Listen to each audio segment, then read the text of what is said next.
우리 하나님 말씀 보겠습니다. 에베소서 5장 22절에서 27절까지 아내들이여 자기 남편에게 복종하기를 주께 하듯 하라. 이는 남편이 아내의 머리됨이 그리스도께서 교회의 머리됨과 같음이니 그가 바로 몸의 구주시니라. 그러므로 교회가 그리스도에게 하듯 아내들도 범사에 자기 남편에게 복종할지니라. 남편들아 아내 사랑하기를 그리스도께서 교회를 사랑하시고 그 교회를 위하여 자신을 주신같이 하라. 이는 곧 물로 씻어 말씀으로 깨끗하게 하사 거룩하게 하시고 자기 앞에 영광스러운 교회로 세우사 티나 주름 잡힌 것이나 이런 것들이 없이 거룩하고 흠이 없게 하려 하심이라. 아멘. 제가 오늘 읽은 말씀은 제가 젊은 나이지만 주례를 딱 2번 해봤습니다. 이전 서울 영천교회에 있을 때 제가 청년부를 담당했었거든요. 담임 목사님이 스케줄이 안 맞아서요. 그래서 제가 한 번 한 적이 있고, 제가 등촌교회를 왔는데 영천교회 청년이 주례를 부탁한 적이 있어가지고 주례를 딱 2번 해봤습니다. 그래서 이제 지금부터는 주례를 많이 이제 할 텐데요.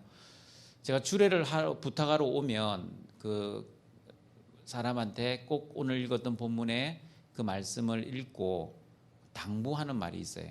그래서 제가 여러분들이 앞으로 결혼을 해야 되기 때문에 만약에 저한테 주례 부탁을 하러 온다면 가정하에 먼저 이 말씀을 드리고요. 실제로 오면 다시 한번 해드릴 겁니다.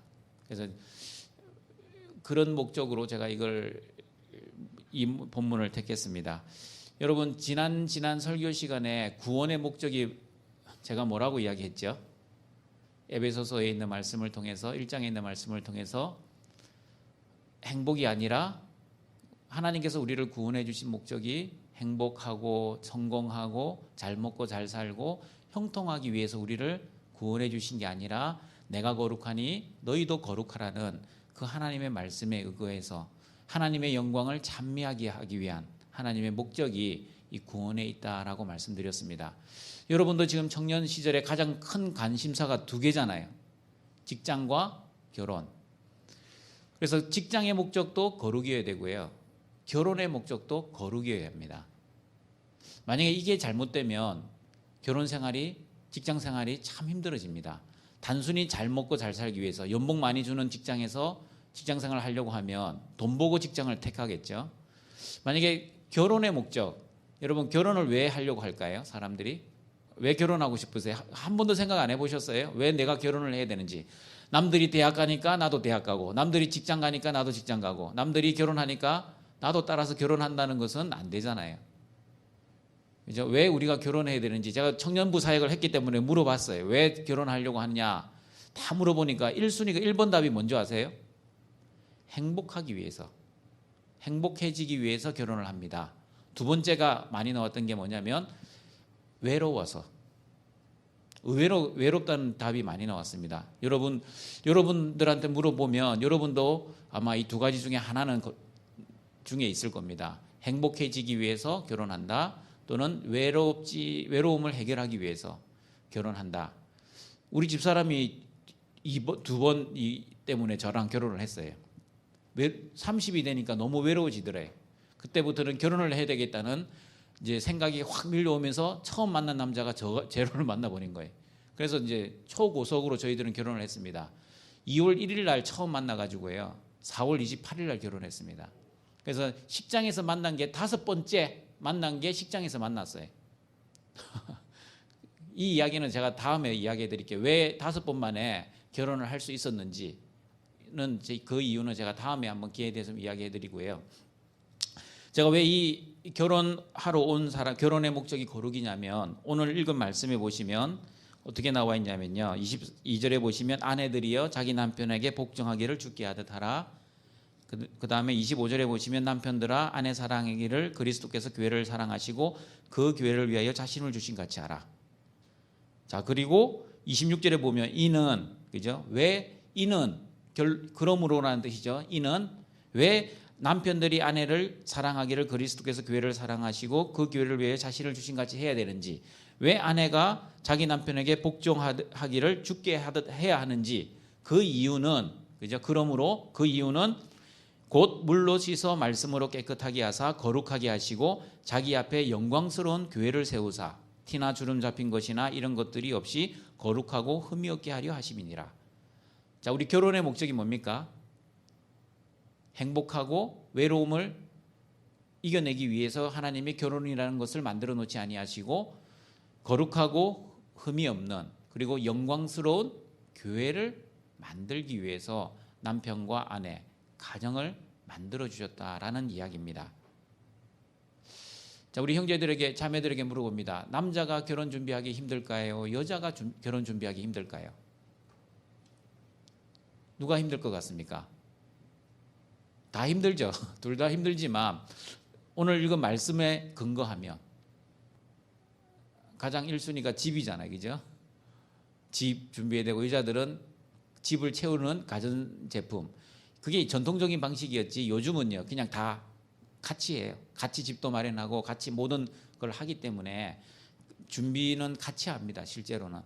그런데 성경에 보시면 자매는, 아내는 뭘 준비해야 될까요? 자기 남편에게 복종할 준비를 해야 돼요.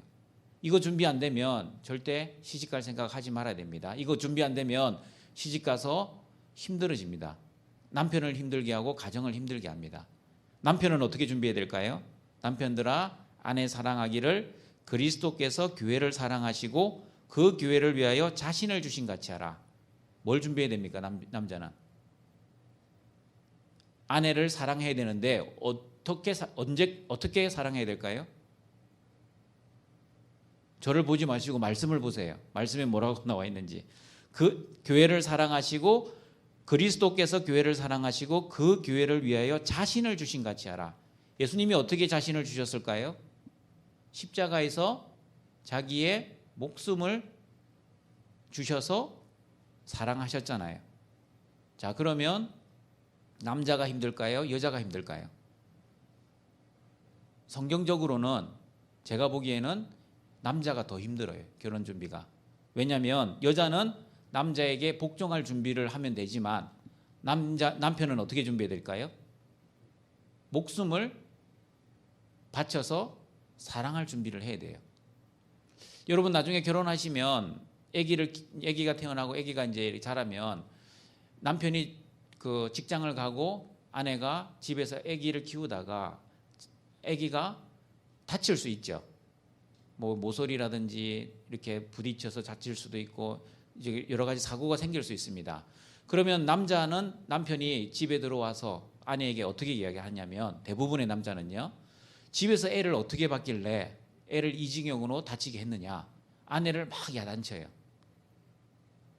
일반적인 가정에서는요. 근데 저희 가정은 그렇지는 않습니다. 제가 교회 와서 사역을 하다가 우리 자녀들이 집에서 다칠 수 있잖아요. 그럼 저희 가정은 제가 우리 아내에게 책임을 전가하지는 않아요. 왜냐하면 하나님께서 가장으로 누굴 주셨을까요? 남편을 주셨거든요. 그래서 아내가 남편에게 복종하고 순종을 해야 되는 거예요. 건의를 말합니다. 건의. 그것처럼 이 가정의 가장으로서 남편을 주셨기 때문에 이 남편이 모든 것을 책임감 있게 다스려야 되는 거예요. 가정에서 설령 아이가 다쳤다 할지라도 그 사고가 미리 일어나지 않도록 미연에 방지할 수 있는 그 책임은 누가 져야 될까요? 남편이 져야 돼요. 자, 우리 목사님 군대 갔다 오셨잖아요. 사병이 사고를 치면 누가 책임집니까? 간부가 책임지죠. 소대장이나 중대장이나. 사고의 경위가 크면 클수록 책임자가 점점 높아집니다. 그죠? 탈영인 정도 되면 누가 질까요? 대대장이 집니까? 그 사단장이 집니까? 그죠? 사고가 크면 클수록 이 간부들이 책임지는 사람이 더 많아지는 거예요. 높아지는 거예요. 그것처럼 가정에서 사고가 나면 가장인 남편이 다 책임을 져야 돼요. 그게 거룩한 가정이에요. 근데 세상적인 가정은 전가시키겠죠. 애를 어떻게 봤길래, 집에서 뭐 했길래 애를 이징역으로 만들어놨냐라고 말을 합니다. 그래서 아내는 남편에게 남편의 건의에 순종하는 겁니다. 제 친구 중에 이런 친구가 있었습니다. 실제 그 대학을 언급해서 미안하지만 저희 친구는 연대를 나왔고요. 아내는 서울대를 나왔어요. 이 집안은 싸움만 하면 아내가 어떤 이야기를 하냐면 너 학력고사 몇 점 받았냐고 그거 가지고 따지는 거예요. 동갑이거든요. 그러니까 말도 존대하지도 않고 친구처럼 지내는 거예요. 잘 지내다가 싸움만 하면 부부 싸움만 하면 우리 때는 학력고사 세대니까 학력고사 몇 점 받았냐고. 남편보다 아내가 훨씬 머리도 IQ도 높고 공부도 잘하고 실제 직장도 좋은 연봉이 더 센 직장에서 다니고 있는 거예요. 이 가정은 화목하지를 못하는 거예요. 왜냐하면 아내가 남편의 건의를 인정을 안 해줘요. 여러분이 교회에서나 어디서나 담임 목사인 저의 건의를 제가 똑똑해서 여러분이 저의 건의에 인정할까요? 저보다 여러분이 훨씬 똑똑한 사람 많습니다. 저보다 능력 있는 사람도 많고요. 그러나 그 건의라는 것은 하나님이 세우셨기 때문에, 그죠? 그래서 우리 목사님과 담임 목사님에게 그 건의에 순종하고 복종하는 것이 제가 여러분보다 똑똑하기 때문에, 잘났기 때문에, 능력이 많기 때문에 건의를 내세우는 건 아니에요. 그래서 하나님께서 세우신 건의이기 때문에 이제 그 건의에 순종하는 것처럼 가정도 마찬가지라는 거예요. 여자가 아무리 똑똑하고 능력이 있다 할지라도 남편의 건의를 인정하지 않으면 그 가정은 제 친구 가정처럼 이제 세상 사람들 말을 하면 콩가루 가정이 되는 거예요. 왜냐하면 부인이 남편의 건의를 인정을 하지 않기 때문에. 자, 우리 남편은 어떻게 됩니까? 아내와 자녀들을 위해서 목숨을 바쳐서 생명을 걸어서 사랑하고 책임을 져야 되는 거예요. 남편은 책임감이 있어야 되는 거예요. 이 책임감이 없으면, 그래서 아까 사고가 나도 그 책임은 남편이 져야 된다는 거예요. 그게 하나님이 세우신 가정의 원리가 된다는 거예요. 이걸 모르면 결혼 준비 기도만 한다고 되는 게 아니고요.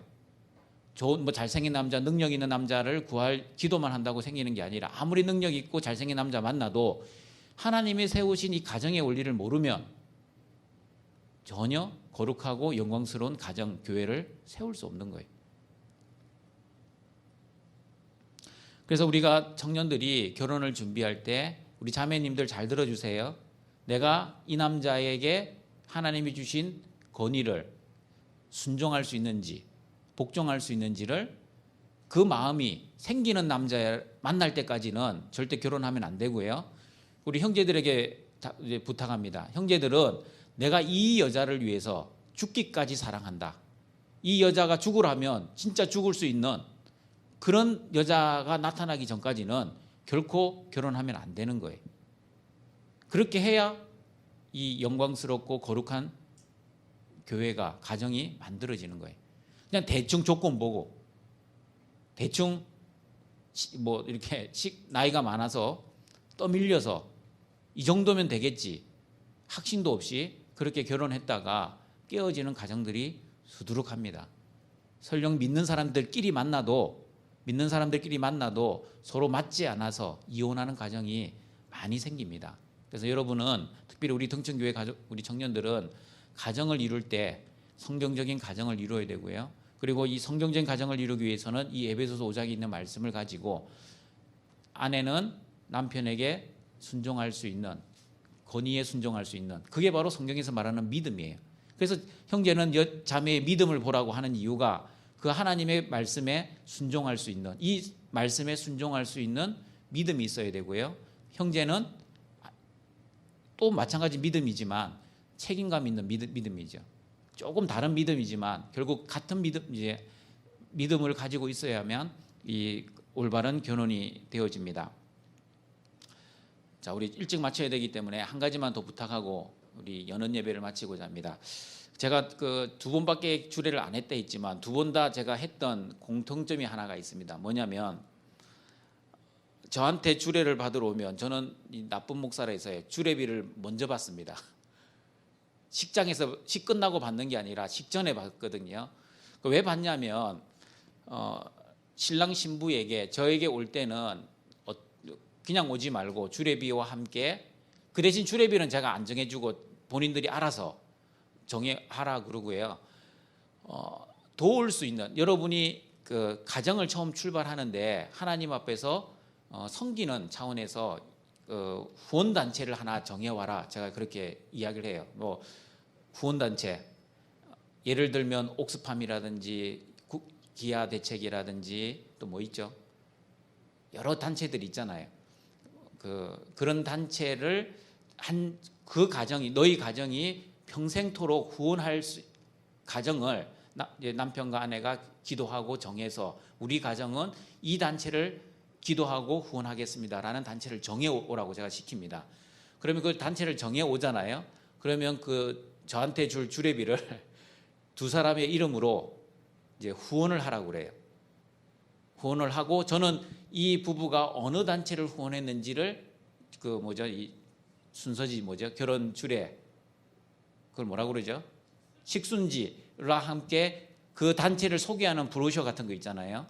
그걸 같이 이렇게 철해놔요. 그러면 나중에 제가 이 가정은 이 단체를 후원해서 기도하고 후원하는 단체구나 라는 거를 제가 이제 구별해 내려고 저는 저 나름대로 그렇게 이제 준비를 하고 있습니다.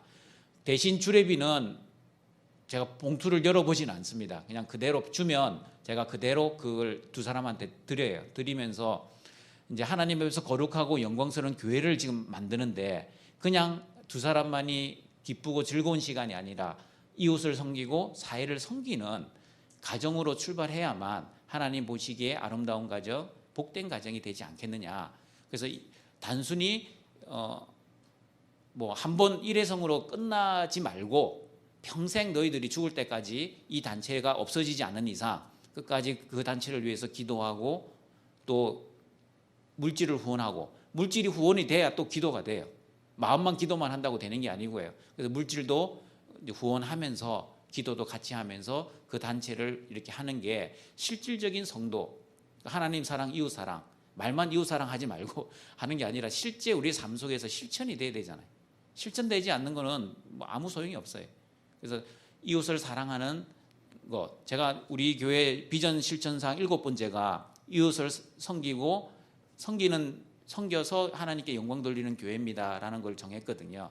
그래서 이웃을 섬기고 사랑하면서 섬겨야 되는데, 이런 구체적인 섬김이 있지 않으면 말로만 이웃 섬깁니다 해도 아무 의미가 없습니다. 그래서 우리 결혼하는 가정은 꼭 그런 이제 후원하는 단체를 정해서 그 후원하는 단체를 위해서 후원하고, 그다음에 기도도 하면서, 그리고 이게 나중에 여러분의 자녀들에게 이 선한 대물림이 될 수 있는 거예요.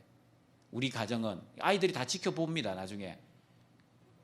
그래서 아빠 엄마가 이런 단체에 후원했다는 거, 그러면 그게 신앙의 유산, 이게 사랑의 유산이 되는 거예요. 우리 자녀들도 그 단체를 위해서 또 계속 관심을 가지고, 또 친구들이나 다른 사람들한테도 선한 영향력을 우리가 할 수 있기 때문에, 이런 것을 저는 지도만 해주죠. 이렇게 했으면 좋겠다.